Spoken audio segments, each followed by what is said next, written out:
Mi nombre es Poli Sotomayor. Soy una vegana que vive en México y soy feminista antiespecista haciendo activismo desde el nomadismo, recorriendo todo el país y también creando contenidos por la liberación total. Hola, soy Danitza Jaramillo de Chile, historiadora y asesora intercultural, feminista y vegana. Cada día trabajo por un mundo más ético, en donde los seres humanos y no humanos seamos respetados porque tenemos el derecho a vivir libremente, en armonía y de manera recíproca con la naturaleza. Hola, meu nome é Daniela, sou do Santiago do Chile, sou uma feminista anti-espécie, vegana. Eu luto para que todos os seres sejam livres. Vocês estão ouvindo Outras Mamas, com Thaís Goldcorn e Bárbara Miranda, e esse é o episódio 106, Descolonizando Nosso Veganismo.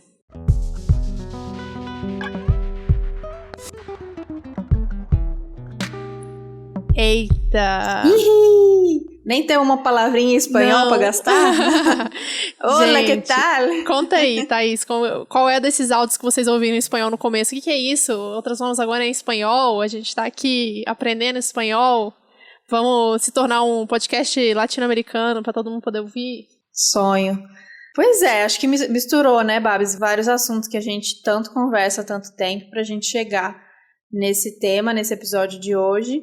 Esses áudios que vocês ouviram foi uma amostrinha de algumas companheiras na América Latina e foram contatos que a gente foi fazendo para trazer esse clima, esse espírito que a gente quer trazer para esse episódio, da gente fortalecer esse veganismo vindo aqui do Sul. A gente vai falar disso ao longo do episódio, o que quer dizer isso e por que a gente luta por esse veganismo e por que a gente quer estreitar esses laços e estar cada vez mais próximas das companheiras feministas latino-americanas e as veganas, que acho que das feministas, né, Babs, é uma coisa que a gente já vê um movimento maior, um movimento muito organizado, a gente está sempre acompanhando as argentinas, as chilenas, as mexicanas, e do veganismo eu acho mais difícil, a gente não tem muito acesso a coletivas, é uma presença digital, e a gente não conhecia, a gente começou a perceber que a gente tinha muito pouco contato.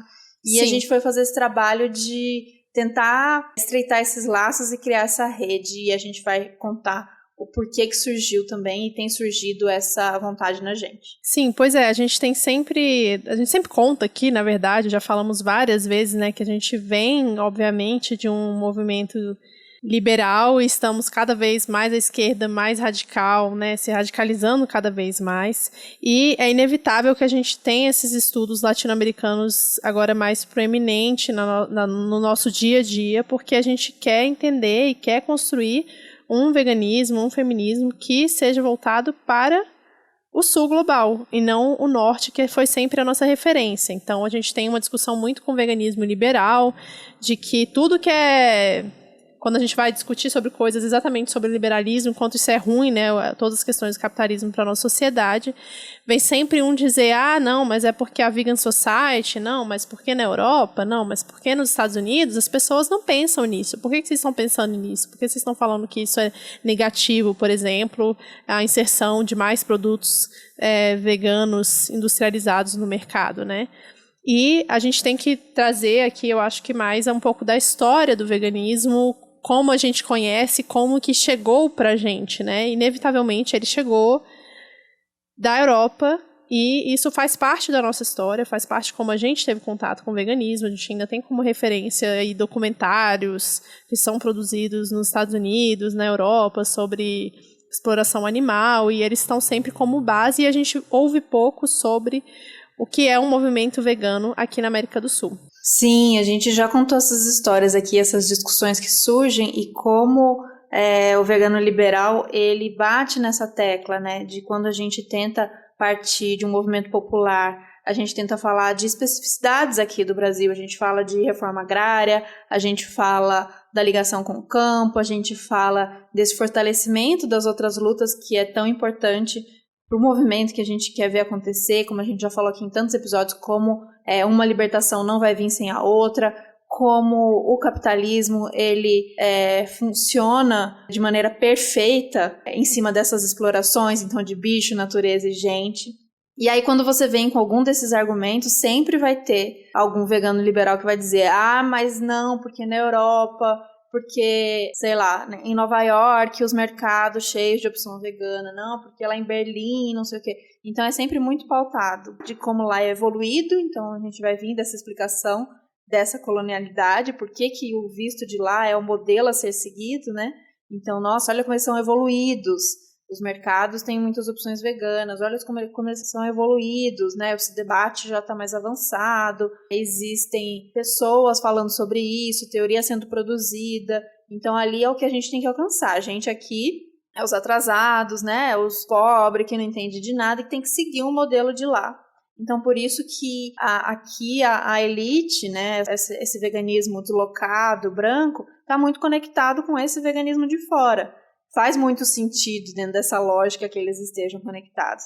Então, a gente quer trazer esse episódio para a gente reforçar o que é o veganismo, né? Não tem como a gente dizer que ele não tem essa origem, como a Babi disse, porque ela tem uma origem recente, então dá pra gente, né? A gente está dizendo do nome, do termo veganismo, né? Uma origem recente. Então, as pessoas acabam como se existisse, né? Como se ele foi criado ali, então existisse um clube, uma cartilha, e que a Vegan Society pautasse todas...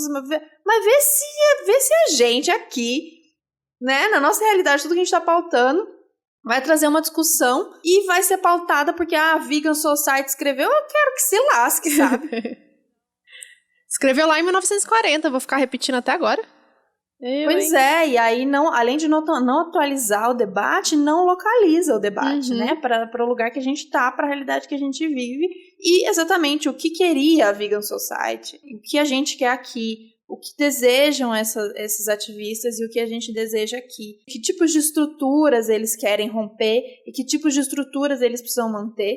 E a gente, são as mesmas? Se a gente continuar com o mundo dividido entre o norte civilizado e o sul atrasado, se manter assim para eles, mas não explorar os animais, para eles tá de boa, né? Mas é essa a configuração que a gente quer? Então tem várias dessas reflexões que a gente quer trazer, mas então vamos lá, que raios é isso de veganismo, essa palavra? A gente já falou isso aqui em outros episódios, mas... Se você está ouvindo só esse, vamos falar por que a Vegan Society pauta essas discussões, é usada como carta coringa por alguns veganos e porque a gente quer quebrar com isso.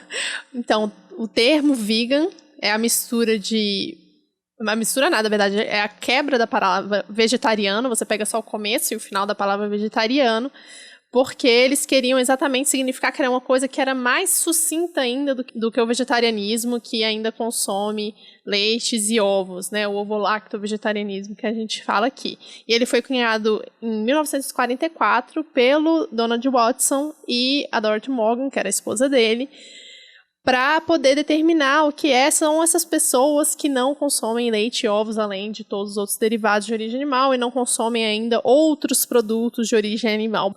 Eu vou ler aqui, então, como que eles determinaram isso, mas como que isso se tornou uma referência para consumo e não só um estilo de vida, né? O veganismo é uma filosofia e modo de viver que busca excluir, na medida do possível e do praticável, todas as formas de exploração e crueldade contra os animais para alimentação, vestimentas ou qualquer outro propósito e, por extensão, promove o desenvolvimento e uso de alternativas sem animais para o benefício dos animais, dos humanos e do meio ambiente. Em termos de dieta, indica a prática de todos os produtos derivados total ou parcialmente de animais. E aí que é o problema, porque a galera foca na medida do possível e do praticável. Esse é o chavão do veganismo liberal, né? Na medida do possível e do praticável. Então, se você é uma pessoa que mora numa cidade grande, como São Paulo, que tem a vida corrida e tal, e a única coisa que cabe no seu dia são alimentos ultraprocessados veganos, é isso que você vai focar, porque é a medida do possível e do praticável para você. Não é possível e praticável para você consumir alimentos agroflorestais, enfim, que fazem bem, de fato, para o planeta, né?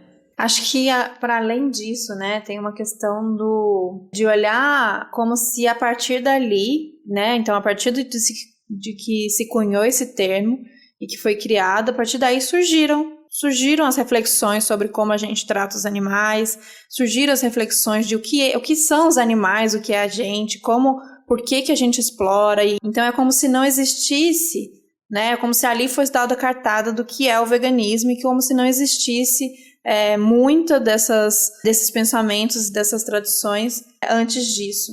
Além disso, essa questão, né, de uma filosofia e um modo de viver. É como eu escolhi esse modo, sabe? Eu sou eu, então é sempre pautado, obviamente, não por acaso, no indivíduo, no indivíduo. Então, eu escolhi viver de um modo que eu protejo, de que eu não violento, né? De forma que eu não me alimento e não uso animais. E aí, como eu disse, sempre na medida do possível e do praticável. E foi o meu motivo, né? O meu motivo pra virar vegana foi, tipo, eu não quero fazer parte disso. Era individual, né? Sim, eu também. A importância, claro, de todos esses documentários que já foram produzidos, porque acho que é uma maneira, muitas vezes é uma primeira maneira de você derrubar aquela primeira venda de tipo, meu Deus, isso acontece, né? Mas que não pode parar por aí. Mas quando você vê que isso acontece, pelo menos pra mim também foi esse sentimento, foi tipo assim, eu não posso fazer parte disso. E claro, gente, tem o eu da responsabilização, né? Tipo assim, eu posso falar por mim, eu vou fazer por mim, a minha responsabilidade nesse mundo de agir, sempre que eu puder agir. E não ficar calada e não ficar indiferente diante de atrocidade, diante de tanta exploração e violência, massa. Mas o que o veganismo liberal e o que o veganismo muito na Europa e nos Estados Unidos tem funcionado, tem se alimentado, é porque ele se encerra aí, né? É quase que um alívio de consciência. Óbvio, ativistas fazem ativismo, querem convencer as outras pessoas, né? Acredito que o objetivo de todo vegano, inclusive o liberal, é que outra pessoa se torne vegana e que mais pessoas se tornem veganas. Mas sobre a nossa prática, né? Sobre a nossa prática individual e se você não faz esse movimento, que é o que a gente vem fazendo aqui há 3 anos, meu Deus, 3 anos, de olhar a superfície, olhar aquilo, olhar aquela exploração e falar, ok, não quero fazer parte disso, não quero que isso continue, mas por que isso acontece? Como isso acontece? Quem é afetado por isso, né? Que estruturas isso acontece? Que jeito que começou isso? Quem também é afetado? Quem explora? Quem se beneficia?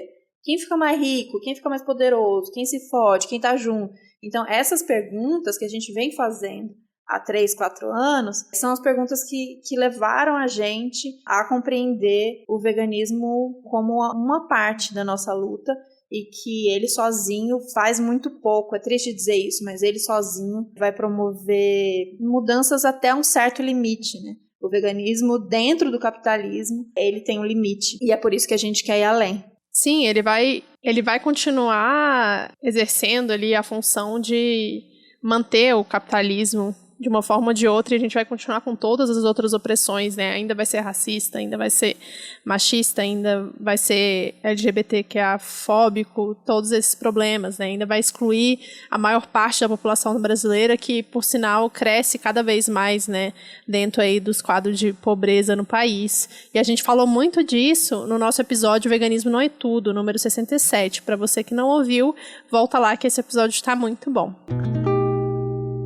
Então, o que a gente quer trazer, então, com essa proposta de um veganismo que seja decolonial? O que raios é decolonialidade? Ou descolonialidade? Por que a gente está trazendo esse termo quase como um manifesto, né? Quase como traçar um perfil da nossa luta. A nossa luta, ela é anticapitalista, mas ela é também especialmente decolonial. Por quê?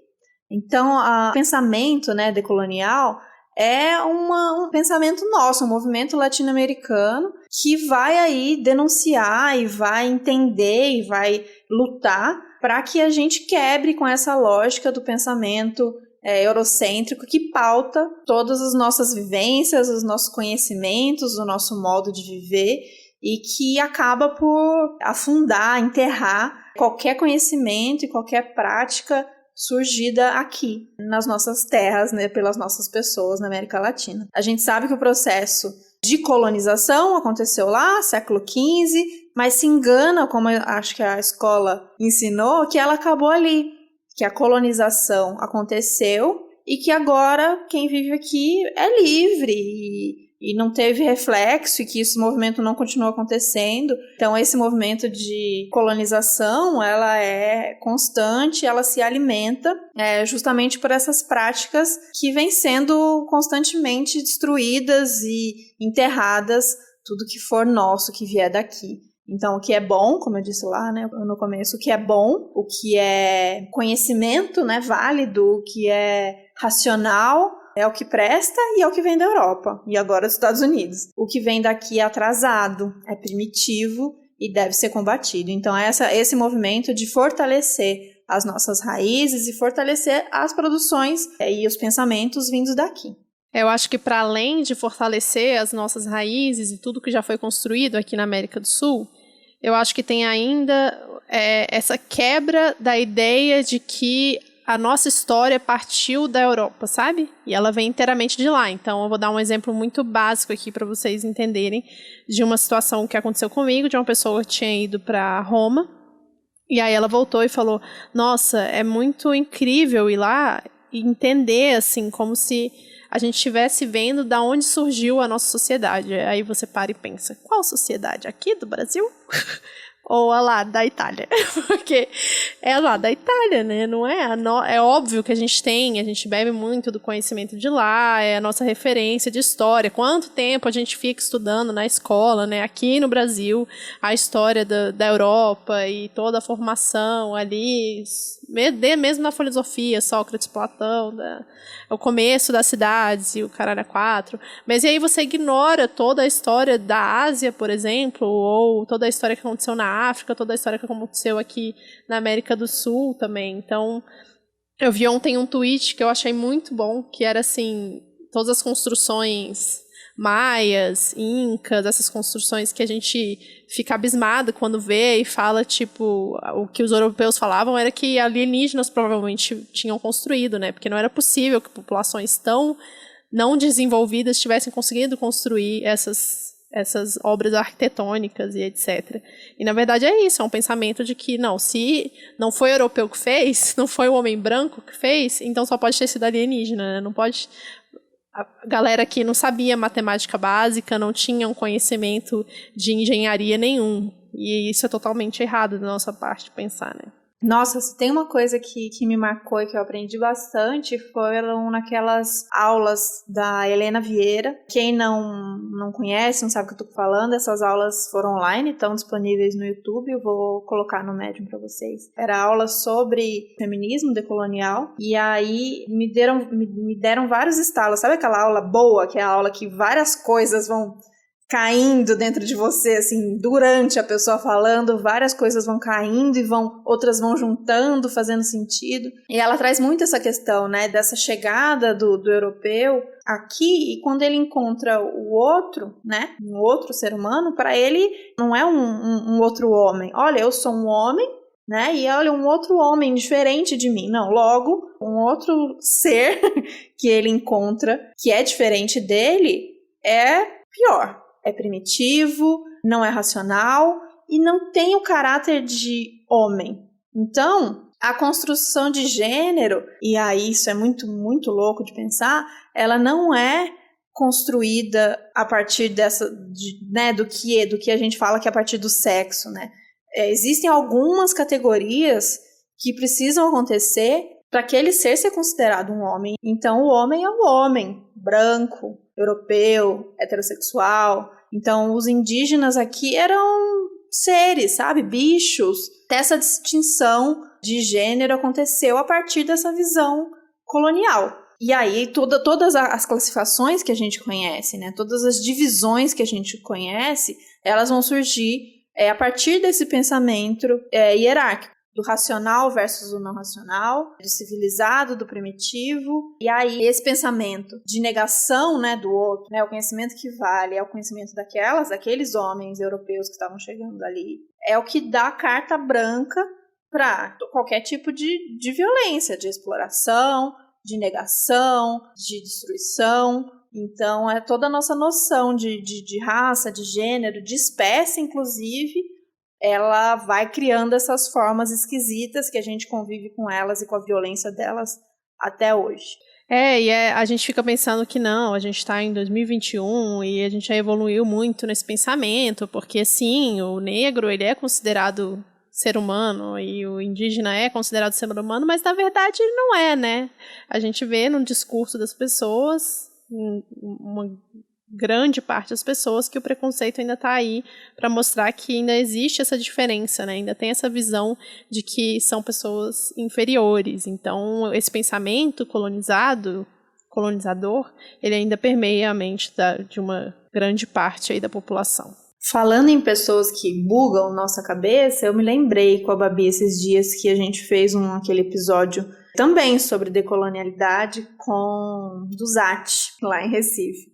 E eu fiquei tão chocada que eu reouvi e eu falei assim, aquele ser humaninho, aquela pessoinha que estava ali, não tinha nenhuma estrutura para ouvir tudo que eu ouvi. Eu não tinha. Vocês podem ouvir, eu vou deixar vocês, é tanta vergonha que eu vou deixar se vocês reouvirem, porque vale a pena para ouvir o que ela traz, ver eu passando essas vergonhas. Eu não tinha nenhuma estrutura para ouvir aquilo que ela trouxe. E ela fala justamente sobre isso, né? Então a gente luta tanto por uma humanidade, mas que humanidade é essa? Quem a gente se refere quando a gente fala em humanidade? Ela traz isso, né? Tipo, não, isso tem que ser mais humano, abate humanitário. Não, mas humanidade, humano, é justamente a violência, é justamente quem destrói, quem extermina. E não nesse sentido, como é difícil explicar isso, né? O que ela estava querendo dizer e o que eu estou querendo trazer aqui, não humano, vida, nós. Não estou querendo dizer aquele pensamento tipo ecofascista, dizendo nós somos o vírus, não é isso. Mas eu estou dizendo esse humano que não é qualquer pessoa, como a gente pode imaginar por aí. É um humano, o europeu, o branco, o heterossexual, que destrói, que mata e que criou todas essas hierarquias. Esse episódio vocês vão ter que abstrair muita coisa que a gente conheceu, que a gente pensa que é só aquilo, né? Não, mas humano é humano, é isso, é qualquer pessoa que é homo sapiens e tal. Tudo existe essa classificação hierárquica a partir da modernidade, né? Do que é considerado e do que não. E todas as estruturas de opressão, elas surgem e elas fortalecem a partir daí, né? Do eu e do outro, e aí essas hierarquias construídas. E aí a gente leu tanta coisa para construir esse episódio, que é de estourar o cabeção. Eu aprendi uma coisa. Sabe quando eu falo que aprendi uma coisa numa palestra, numa fala de alguém, e eu falo que eu apanhei, que levei surra?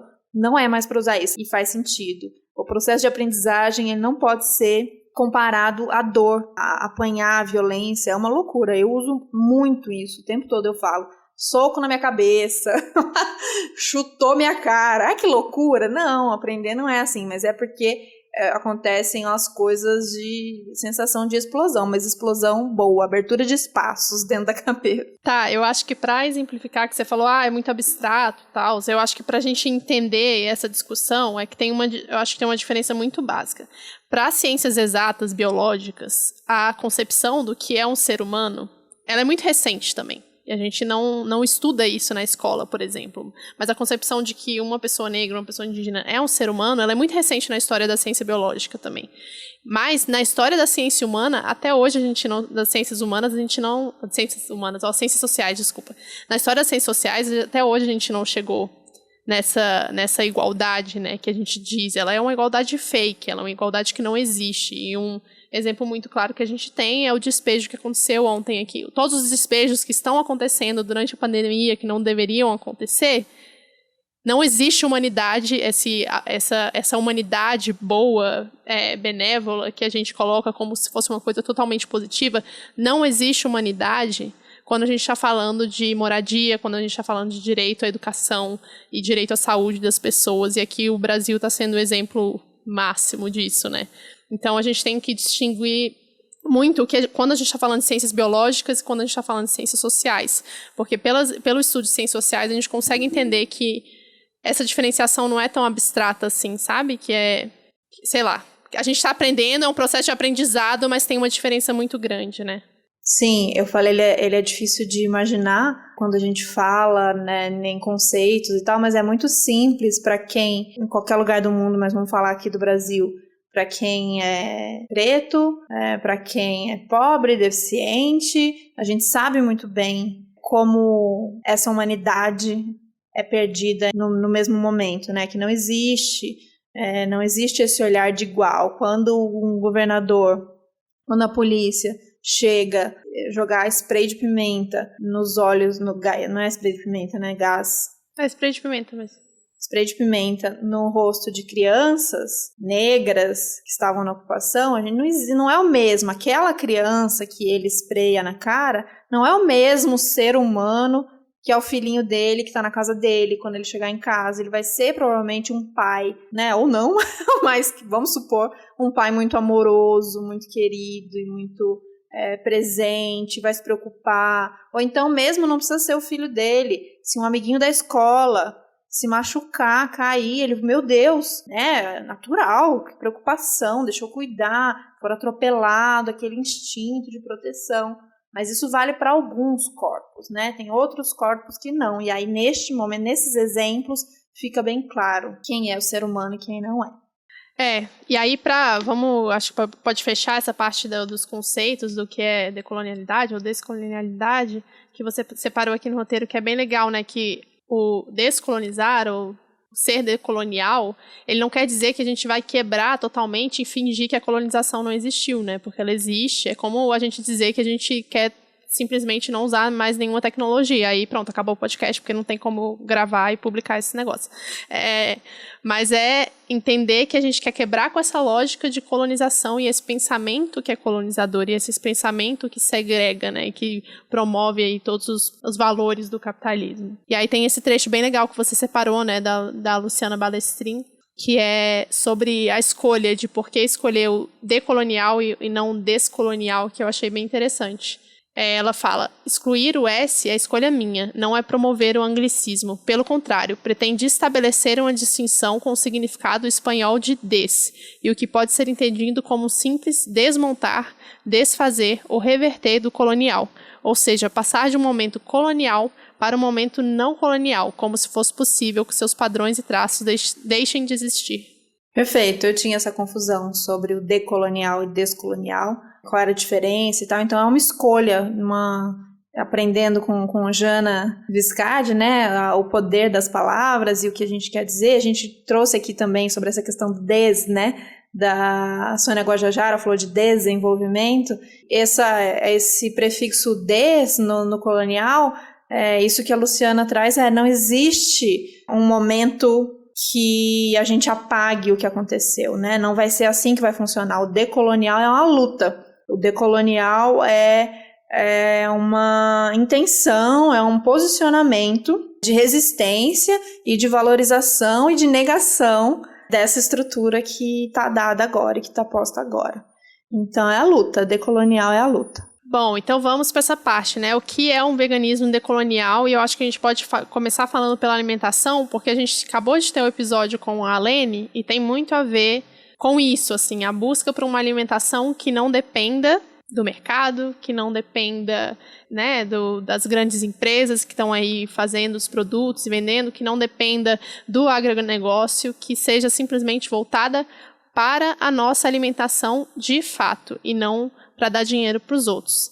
E eu queria trazer aqui, então, uma matéria que, na verdade, saiu em pouquíssimos jornais, diga-se de passagem, mas que você pode conferir os dados todos no olheparafome.com.br, que acabou de sair esse relatório, que foi um inquérito nacional sobre segurança alimentar no contexto da pandemia do Covid-19, e saiu agora no final de 2020, que disse o seguinte: em meio à pandemia da Covid-19, o Brasil vive um pico epidêmico da fome. 19 milhões de brasileiros enfrentam a fome no seu dia a dia. E esse número só tende a aumentar porque, né, a gente sabe como que funciona esse governo. Pois é desesperador. A gente, neste momento de pandemia e de crise maior aqui no Brasil, eu acho que tudo isso que a gente está tentando falar, dessa classificação, né, como o que é humanidade, o que é ser homem, todas essas divisões, elas são sim pautadas num ideal de que corpos merecem viver, de que corpos não importa, podem morrer. Isso está bem claro, que os nossos governantes, Bolsonaro, está tranquilo com essas mortes e com quem está passando fome, sabe? Isso não importa, porque enquanto isso, onde o rico cada vez fica mais rico, bilionários e milionários. Saiu essa matéria também, a gente pode colocar. Os ricos ficando mais ricos, empresário ficando mais rico, milionários, bilionários, enquanto tanta gente morrendo, passando fome, morrendo de Covid, morrendo de fome, sendo despejada. Então, esses corpos realmente não importam.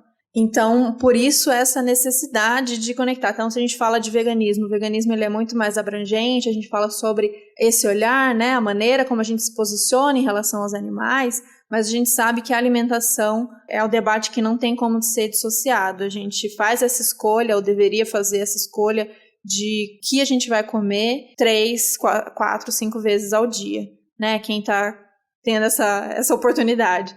E aí refletir sobre o que a gente come, se come, neste contexto que está acontecendo, porque é um debate que não tem como a gente fugir do veganismo. Então, o veganismo liberal, quando ele fala em poder dar mais poder de escolha para o consumidor, quando ele vai na prateleira, e além das 300 caixas de nuggets de frango, tem mais 2, 3, 5, 10 opções de congelados veganos, olha que sucesso o liberalismo. Eu posso escolher. Quem pode escolher entre o nuggets de frango e o nuggets de sei lá o que eles misturam lá para sair aquele negócio? Quem pode escolher na prateleira o leite vegetal? Então a gente sabe que o buraco é muito mais embaixo, que não é por essa liberdade de escolha que a gente está falando. A maneira como a gente produz, a maneira como a gente foi colonizado e reproduziu a agricultura, é a monocultura, é o veneno, é a comida para exportação. Então aí segue Ju, Comida Saudável, fazendo seu trabalho impecável no Jornal do Veneno, e outras amigas, companheiras fazendo esse trabalho tão importante de denúncia e de valorização da agricultura familiar, da agroecologia, do trabalho do MST, do trabalho das camponesas na luta contra o veneno. Então, a gente vai reproduzir essa forma de produzir em grandes espaços muita soja, muito milho, manda embora e depois compra um preço que absurdo, a gente compra aqui de volta o de sempre, compra arroz, compra uma cenourinha, um tomate e se der, né, porque com o preço que tá tudo, compra o que dá. Então, essa lógica do totalizante, né, tipo, é isso que vocês vão comer. O liberal vai dizer que a gente tem um supermercado cheio de opções. Se você olhar o que tem nas composições, né, o que é comida nesses empacotados todos, a gente basicamente come soja, milho, trigo, não tem variedade. Parece, porque a caixa é bonita, né, os designers fazem um trabalho lindo de produto, é tudo muito bonito, parece tudo muito variado. Então tem no formatinho que é bolinha, tem no formatinho que é compridinho, tem tudo, parece uma variedade imensa.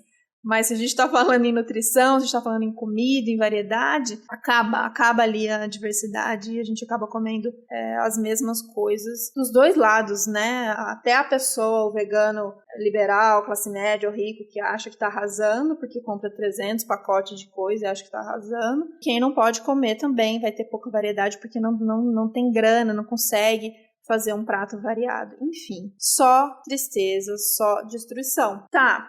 E por que essa visão, então, o que isso tem a ver com o veganismo decolonial? Bom, se a gente está falando que esse processo colonial olha a natureza, de novo, como uma coisa, como um lugar, olha, eu, humano, europeu, branco, cis, heterossexual, né, chego num lugar, Brasilzão, Pindorama, e vejo, olha, natureza, um outro lugar. Bora fazer o quê?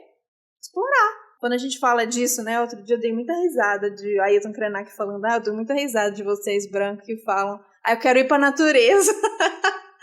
Eu tô cansada, eu tô estressada, eu preciso ir pra natureza. A natureza como um local, como um lugar, né? Então toda essa visão que a gente tem do que é gente, do que é gênero, do que é raça, do que é espécie, do que é natureza, é uma visão criada dentro desse pensamento colonial. Porque não existe a visão dos povos, de outros povos, de povos originários, ou mesmo outras sociedades que, né, conseguem se manter fora dessa loucura.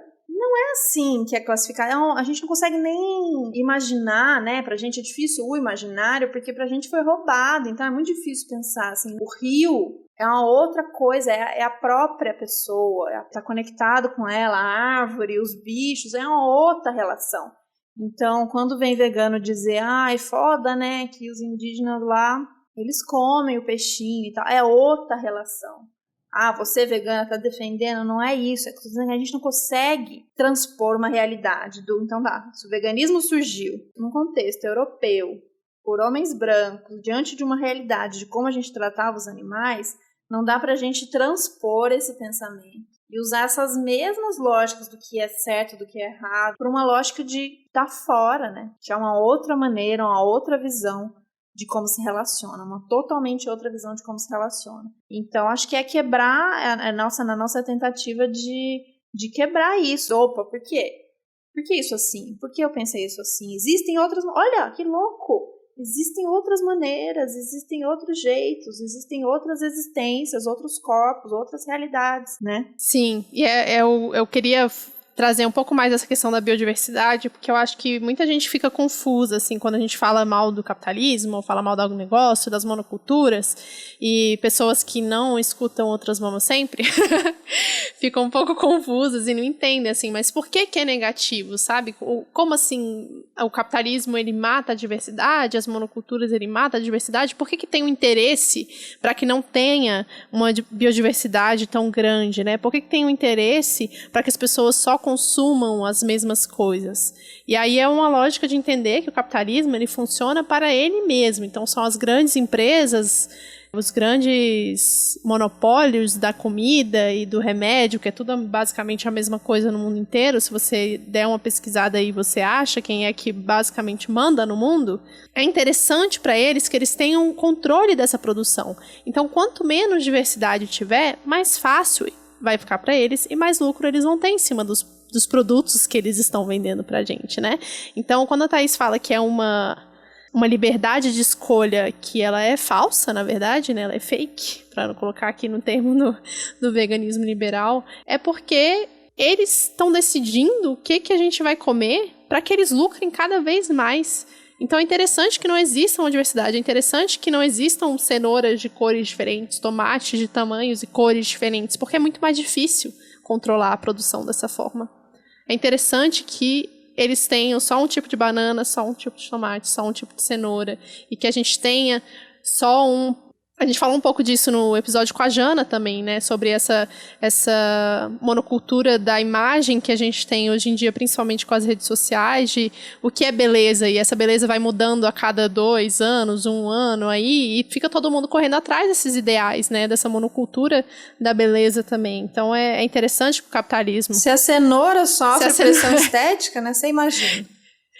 Você imagina, tudo tem que ser padronizado, tudo tem que ser igual, não tem espaço, neste modelo não tem espaço para diferença, não tem espaço para essa diversidade, para existir no mesmo espaço essa diferença toda, sabe? Não tem esse espaço, então bora padronizar, e a gente segue, a gente acha que é à toa, que de repente tá todo mundo pensando igual, se relacionando igual, se vestindo igual, é uma loucura.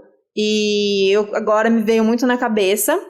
a gente falando sobre essas questões do Sul, se bobear a gente coloca a musiquinha de Buena Vista Social Club, e pode vir humorista de esquerda, tô com aspas, tirar sarro de um movimento mega importante, sério, de pessoas que estão aí produzindo conhecimento, fora as pessoas que estão de fato na luta de resistência aqui do Sul Global. Então pode tirar sarro, eu entendo humor, quer dizer, esse humor, de verdade, eu não entendo. Eu entendo, porém não gosto. Entendo, porém não acho graça, mas tá aqui a minha nota de repúdio que, meu Deus, foi infeliz. Não é que a gente não possa fazer piada de nós mesmos, a gente tá o tempo todo rindo, fazendo piada, acho que tem que ter senso de humor mesmo, massa. Mas eu acho que tem hora que a gente tem que prestar atenção se a gente não tá falando contra nós mesmos, sabe? Contra a nossa própria luta e botando pra baixo um movimento tão sério, enfim. Então, tem muita coisa pra gente falar sobre isso. Lembrando, esse episódio é uma pincelada de algo que tá muito presente na gente, nos estudos meu e da Babi, na nossa vontade de estudar mais e de falar mais sobre isso. Então, daqui dá para tirar vários outros temas, dá para fazer uma lupa em cada uma dessas coisas, e a gente quer fazer, inclusive, com convidadas. Mas se a gente está falando sobre esse veganismo decolonial, né? Então a gente falou da alimentação, como seria essa maneira de ver o animal, né? Então por que o veganismo ele surge nesse contexto e ele olha para um animal e ele quer colocar para aquele animal um direito, né? Dentro dessa lógica da modernidade, eu tenho um direito, direitos humanos, eu como ser humano aqui, eu tenho meus direitos, eu tenho meus deveres, mas eu tenho meus direitos. Então não é justo que aquele animal não seja incluído nessa mesma lógica do direito. Por que que isso também só é possível dentro dessa lógica, né? Então, só é possível que a gente tenha que reivindicar direito ao animal, porque primeiro a gente precisou definir que era um animal. Então, para ajudar a gente a falar melhor sobre isso, como assim, Thaís? Eu buguei quando eu pensei isso. Precisou definir um animal. Tinha um momento que não era animal e a gente precisou falar, isto é um animal? Totalizante, um animal. Já pedi ajuda do nosso amigo querido, Carlos, conhecido por vocês como Vegetal Vermelho. E ninguém melhor que ele neste momento para explicar pra gente que história é essa. A gente pediu pro Carlos definir qual é a definição de animal de acordo com Derrida. E aí ele vai explicar pra gente, então, esses conceitos. E aí, gente, tudo bem? É uma alegria gigantesca estar aqui falando com vocês. Obrigado pelo convite, né? Vocês me convidaram para falar sobre o texto do Derrida, né, O Animal que Logo Sou, explicar um pouco esse pensamento do Derrida sobre o animal. O Derrida é tido como filósofo francês, mas ele nasceu no norte da África, ele é judeu, né, e essa relação da diáspora, de estar longe da sua terra, de falar uma língua imposta a ele, que não é a língua da sua terra, isso sempre foi uma questão para ele, né? Esse fato dele ser um estrangeiro no interior do local em que ele construiu a vida dele, a questão da alteridade, né? Do ser outro diante de uma identidade global que era o ser francês. Isso atravessou a obra dele do começo ao fim. Isso tem tudo a ver com a reflexão dele sobre o animal, né? Sobre esse animal que logo sou, que ele coloca, né? Porque o animal, ele é justamente o outro, né? O outro num sentido negativo, porque das principais questões que ele vai tratar nesse livro é o que é o animal, então? Quando a gente fala o animal, a quem a gente está se referindo? A gente acaba produzindo, né, uma massa homogênea que inclui uma série de diferentes existentes no interior de um recorte que nós humanos produzimos, né? Esse nome animal, ele é uma produção, ela é uma produção do nosso mundo, é uma produção muito específica do Ocidente, né, que tem a ver com também a determinação do que a gente diz sobre a gente mesmo. No final das contas, quando a gente chama os animais, os diferentes animais de animal, a gente está falando mais sobre a gente mesmo do que sobre eles.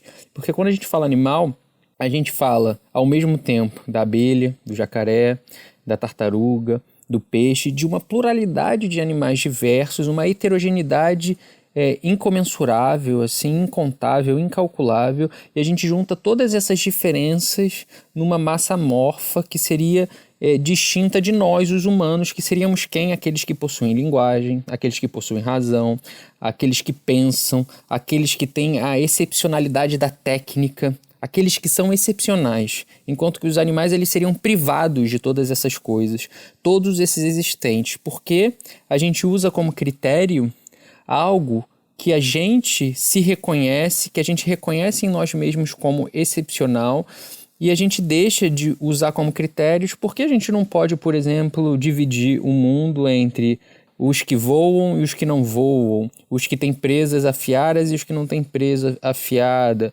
os que conseguem respirar debaixo d'água, ao mesmo tempo que conseguem respirar também fora da água. Porque o marcador da diferença é, por exemplo, a possibilidade de ter linguagem simbólica, de simbolizar as coisas. Porque, no final das contas, essa é uma oposição, né, que diz sobre a gente mesmo. E mais do que dizer sobre a gente mesmo, diz sobre uma certa perspectiva do humano, que é a perspectiva ocidental. A gente poderia falar aqui, mas aí eu vou me estender muito, que não é a intenção, de diversos estudos antropológicos, né, Aqui no Brasil, quem tem um trabalho incrível sobre isso é o Eduardo Viveiros de Castro, que vai mostrar como a concepção de humanidade, a oposição entre os humanos e os animais, por exemplo, nas populações do Alto Xingu, elas são completamente distintas dessa construção ocidental. E toda a cosmovisão, toda a ideia do que é uma natureza, do que é uma cultura, do que é ser humano, do que é um ser animal, é completamente diferente, a tal ponto que a gente poderia dizer que uma onça, em determinado momento, ela é humana também. Mas é porque essas categorias elas se constroem de uma maneira completamente diferente. E o que o Derrida está tentando mostrar é como essa categoria do animal, ela acaba mascarando essa diferença e ela é uma produção, né? A gente nomeia os animais e quando a gente nomeia ele, a gente chama eles de animal, a gente dá um lugar para eles. Essa ideia de nomear, dar um nome, é também dar uma identidade, fixar um lugar, estagnar um existente numa determinada identidade.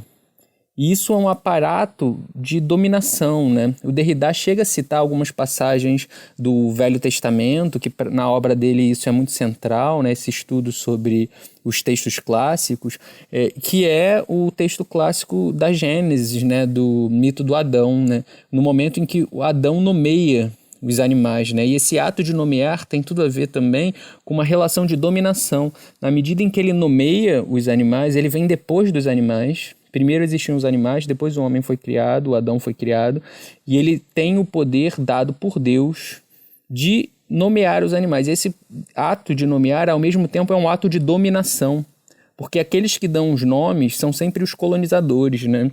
E os animais, então, a gente pode dizer que os animais, nesse sentido, eles são animalizados. Se a gente quiser puxar aqui para o que é o tema do podcast, o tema inicial do podcast, né, que foi o Políticas Sexuais da Carne, que a Carol J. Adams, ela fala, né, que tem os animais humanizados, tem os humanos humanizados, os humanos animalizados e tem os animais animalizados também, né? E a gente poderia dizer que todos os animais no Ocidente, eles são animalizados nesse sentido em que eles não são animais em si mesmos, né? Essa categoria dos animais, ela é uma categoria produzida, que tem um funcionamento muito específico, no interior de um mundo muito específico. A gente poderia mesmo dizer, é o Derrida quem diz, né, que dar o nome, num certo sentido, é dar a morte, né?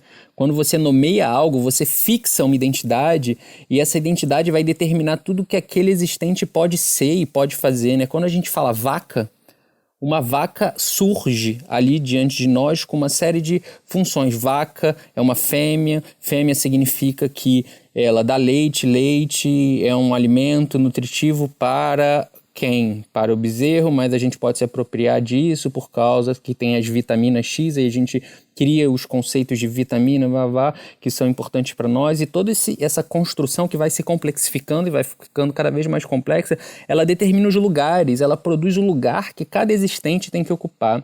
A gente pode fazer uma analogia, que é uma analogia muito importante, que a gente tem que pensar muito, por exemplo, com o conceito de raça, né? O conceito de raça e o conceito de negro, eles são criados juntos, né? No Crítica da Razão Negra, o Achille Mbembe, um filósofo camaronês, ele mostra com muita clareza como esses dois conceitos eles são produzidos juntos, né? Eles são produzidos pelo pensamento etnocêntrico, pelo pensamento ocidental, justamente para dar um lugar de identidade, para marcar um lugar das pessoas que não eram europeias para as pessoas não brancas e para marcar a sua própria diferença. Então, quando um europeu fala, quando a gente vai discutir raça, quando um europeu fala e aponta o dedo para alguém chamando a pessoa de negra, ele está falando sobre ele mesmo, sobre a excepcionalidade dele, né? Um discurso supremacista, é o supremacismo branco que está operando aí. E nesse sentido, né, que como as produções de nomes são produções de lugares, a gente poderia falar também do conceito de mulher, né, como a produção do lugar, do conceito de mulher tem a ver com a produção de uma localidade específica dessa pessoa que se enquadra como mulher na sociedade, como isso varia de sociedade para sociedade também. Com um animal, né? Não é diferente. Eu estou extrapolando aqui um pouco Derrida, né? Eu estou dando um passo além dele, mas a grande questão dele é essa, né? Que dar o nome é dar a morte, em algum sentido, é estagnar uma identidade, né? É estagnar uma diferença, no caso, no interior de uma identidade fixa. E a própria diferença, né, que a gente tem que se engajar e investir na diferença é a possibilidade de transformação, da gente sair desse lugar fixo, né? Então, quando a gente se abre para escutar o outro é muito difícil, né? É muito doloroso, é complicado, causa dor, porque ele fala coisas que a gente não está acostumado a ouvir. Isso tira a gente do lugar, desloca, machuca.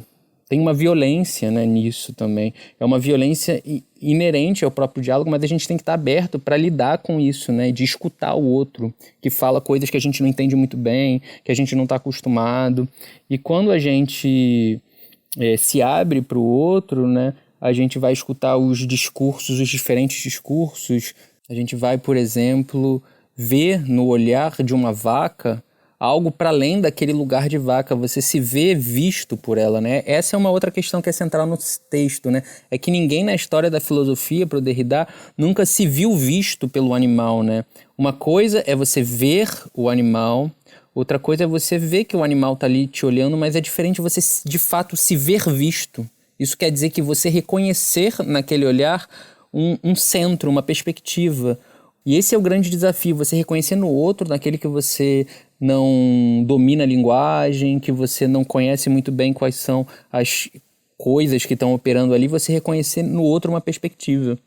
Eu acho que as duas coisas centrais nesse texto são essas, né? De um lado, a produção do conceito de animal, como dar o nome é dar a morte, e do outro lado, a gente reconhecer uma perspectiva.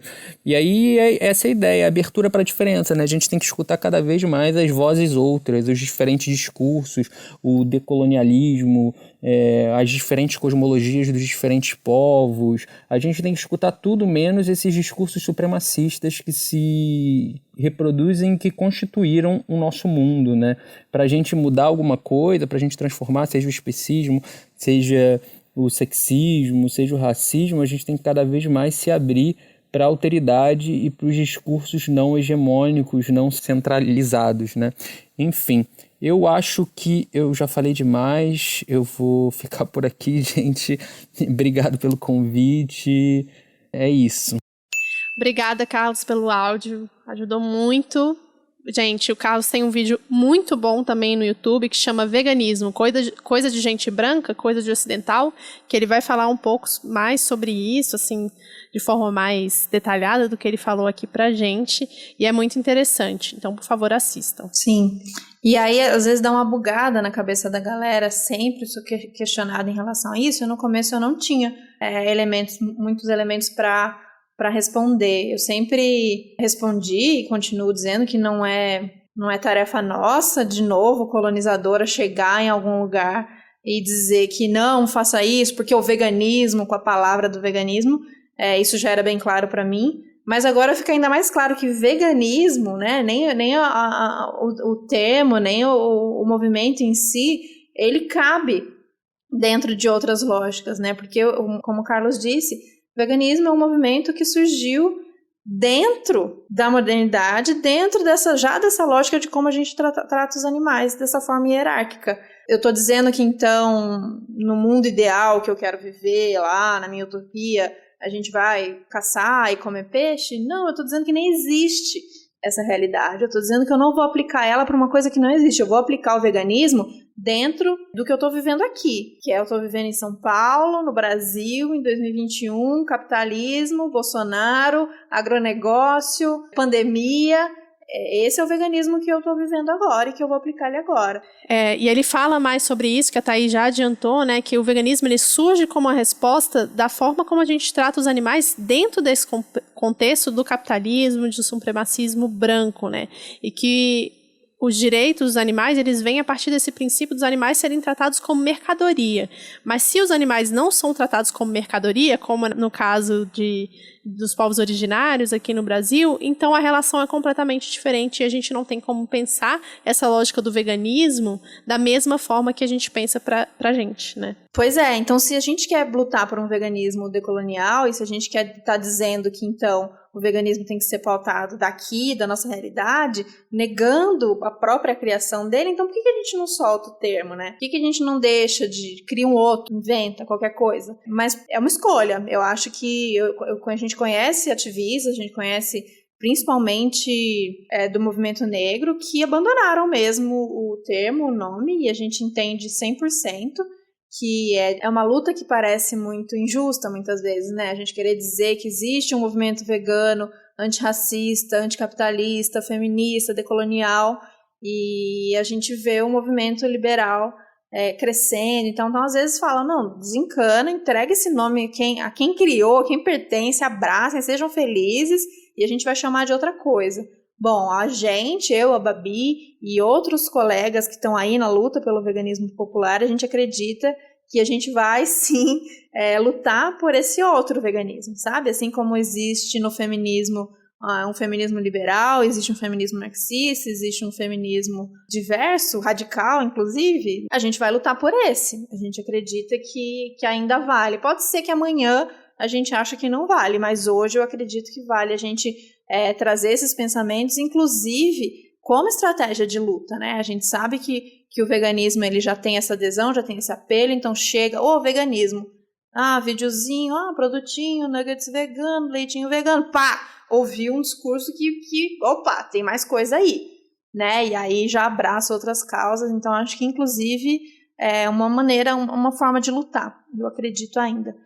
E também tem eu acho que a gente às vezes não fala aqui no podcast, mas a gente usa esse termo muitas vezes, e quando a gente vai conversar com pessoas não veganas, a gente faz questão de enfatizar o termo animais não humanos e animais humanos para quando a gente está conversando com as pessoas, porque isso traz essa ideia, né, de que todos somos animais, porque a gente tem que lembrar o tempo inteiro de que todos somos animais, que a gente faz parte desse mesmo reino, de acordo com as categorias biológicas, a gente faz parte desse mesmo reino, e por mais que seja uma categoria que tenha sido fundada ali, né, pelas comunidades europeias, por estudiosos da Europa, a gente são os termos que a gente usa para se fazer entender dentro desse contexto do capitalismo. Então, somos animais humanos e existem animais não humanos, e dentro desses animais não humanos a gente ainda tem zilhões de espécies e zilhões de indivíduos, cada um com a sua individualidade, que a gente tem que lembrar sempre que eles existem, e que essa diferença, né, alguns povos indígenas, por exemplo, é totalmente visto de outra maneira. Eles não têm essas classificações que a gente tem do que é o reino animal, do que é cada uma das espécies. É isso que a gente está falando sobre descolonizar esse pensamento supremacista, né, como coloca o Carlos. Pois é, e essa divisão, né, que acaba, então, cada um no seu cercadinho. Então, tem seres humanos que são os livres, aqui entre aspas, né, que é o homem branco e que ele... cis hétero, ele pode circular, ele é o ser, né? Ele é o sujeito. Então existem as mulheres trancadas dentro de casa, existem animais trancados em abatedouros ou em zoológicos. Então a gente divide em espécies, em categorias. Não existe o que a gente fala muito da monocultura e a gente fala de um sistema agroflorestal. Então você não vai pegar um espaço, você vai plantar só soja. A natureza, como seria, tem um pé que é mais alto, vai fazer sombra e o outro cresce embaixo, cai a semente, aí mistura com o outro, porque é essa diversidade, né, que é a vida. Então pra gente é a mesma coisa. Então dividiu bicho no zoológico, bicho longe, é outro, e a gente fechado. E aí a gente esquece da beleza da vida, que é essa diversidade, essa mistura, esse multiespécie. Lembrei também do episódio com a Simone, ela falando dos santuários, que não tem essa divisão. Então bota bode com bode, bota galinha com galinha, não existe essa divisão animal, não existe essa divisão, isso é galinha, isso é vaca. São indivíduos que estão aí no rolê, se misturam. Eu vou colocar para vocês todas essas referências, então eu li muita tese, muito trabalho e livro, e vou colocar essas referências todas para vocês. Isso aqui é uma informação de Erickson, que os matis indígenas da América Brasileira designam Wiwa, não sei como fala, os seres familiarizados. Então essa é a definição, não é definição por espécie, é uma definição de quem está mais próximo. Então, seja animal, seja vegetal, se entra num sistema de responsabilização, porque está mais próximo a mim, eles são os Wiwa, que eles coabitam com a galera. Essas classificações são feitas a partir de proximidade. Então, seja animal ou vegetal. Então, daí, outro aspas, a muda de um cipó estimulante, taxique, torna-se, por exemplo, taxique wiwa, após ter sido transplantada para a proximidade de uma habitação, num local que facilitará sua colheita posterior. Então, entende como a nossa classificação de espécie, de gênero, ela está marcada por essa modernidade, por esse modo eurocêntrico que a gente vive. E a gente acha que é tão natural, óbvio, homem e mulher, óbvio, negro, branco, óbvio, vaca, galinha.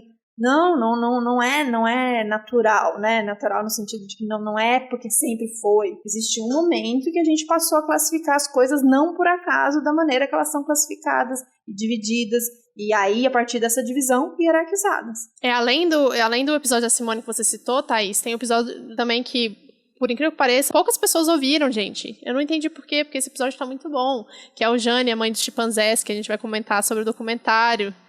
E ela vai falar, o tanto que quebra com esses preconceitos, esses estereótipos, e o tanto que o estudo dela ajudou a gente a perceber, na verdade, que a gente é muito mais próximo dos chimpanzés do que a gente imaginava, que eles também têm ferramentas, e, né, quebra muito essa ideia de que o ser humano é alguma coisa muito especial aí no rolê. O ser humano, né, os animais humanos são muito mais especiais do que os outros animais. Então, essa visão da natureza, essa visão dos animais não humanos, essa visão de povos que são diferentes da gente, é muito importante a gente ver e a gente procurar, né, que não seja só a forma como a gente aprendeu ali nas ciências, na escola, na biologia, né, essas classificações todas. Inclusive, eu queria falar que, para montar esse episódio, eu fui atrás de estudos acadêmicos mesmo, que falassem sobre um antiespecismo e uma visão decolonial, né? E, na verdade, tem poucos estudos. Foi curioso e triste ao mesmo tempo reparar que tem poucos estudos, mas a gente vai colocar esses estudos para vocês no Medium, como a Thaís falou já algumas vezes nesse episódio. Para você que está chegando agora e não entendeu até agora o que é o Medium, é um blog que a gente coloca todos os episódios e todas as referências que a gente fala aqui nesse blog, né, para vocês conseguirem acessar tudo lá. Então visitem o Medium também para entender mais sobre os episódios e tudo que a gente está falando. Vamos colocar esses estudos lá. Foram o quê? Uns 3 estudos aqui da América do Sul que eu achei, alguns 2 estudos dos Estados Unidos, principalmente do movimento negro, né, e eu achei, curiosamente, um estudo sobre a população maori vegana, assim, pessoas veganas que são maoris, e falam sobre como que é essa relação, e ele vai falar das diferenças de termos também, da relação com os animais e com a comida, e como que é essa relação, já que a cultura maori visa muito o consumo de carne, né, e essas dificuldades de se entender vegano e ainda assim se entender dentro da cultura maori. É bem interessante esse estudo, vou colocar lá para vocês também. Infelizmente é em inglês, mas acho que algumas pessoas vão conseguir acessar e o Google Translate dá essa ajudada também. Eu quero trazer aqui uma citação de uma autora muito importante, uma feminista decolonial. Então eu acho que, de novo, vou falar do Medium, porque se a partir desse episódio alguém que estiver ouvindo se interessar em aprofundar os estudos do jeito que a gente está interessado aqui, os assuntos sobre decolonialidade, a primeira coisa que eu vou indicar é essa aula que eu falei lá no começo da Helena Vieira, que está no YouTube. Mas aí a gente vai falar de algumas autoras e eu quero falar de Maria Lugones, essa ativista feminista decolonial argentina, que resume muito isso que a gente falou sobre essa visão do animal, do humano e do não humano, aspas. Eu compreendo a hierarquia dicotômica entre humano e não humano como a dicotomia central da modernidade colonial, começando com a colonização das Américas e do Caribe. Uma distinção dicotômica e hierárquica entre humano e não humano foi imposta sobre nós, colonizados, a serviço do homem ocidental. Ela veio acompanhada por outras distinções hierárquicas dicotômicas, incluindo aquela entre homens e mulheres. Essa distinção tornou-se marca do humano e marca da civilização. Só os civilizados são homens ou mulheres. Os povos indígenas da América, os africanos, escravizados, eram classificados como espécies não humanas, como animais, incontrolavelmente sexuais e selvagens. O homem europeu, burguês, colonial, moderno, tornou-se um sujeito agente, apto a decidir, para a vida pública e o governo, um ser de civilização, heterossexual, cristão, um ser de mente e da razão. A mulher europeia burguesa não era entendida como seu complemento, mas como alguém que reproduzia raça e capital por meio de sua pureza sexual, sua passividade e por estar atada ao lar a serviço do homem europeu burguês.